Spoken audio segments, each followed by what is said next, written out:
रास्ता चुटकुला कहानी की सुनाने जा रहे हैं। कैसा लगा कमेंट करके जरूर बताइएगा। वीडियो अच्छे के साथ सपोर्ट कीजिएगा, जितना भी हो सके आप लोग वीडियो को शेयर कीजिएगा, लाइक कीजिएगा और आगे बढ़ाइएगा, सपोर्ट कीजिएगा।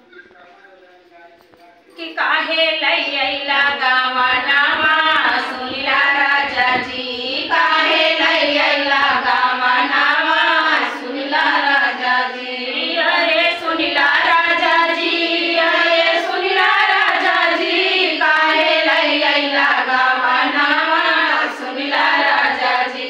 सासू मारे नी में हनावा सुनिला राजा जी, सासू मारे नी में हनावा सुनिला राजा जी, कि काहे लैला गावनावा सुनिला राजा जी, राजा जी के मानत रहला अपन सारी दुनिया, अपन सारी दुनिया, राजा अपन सारी दुनिया,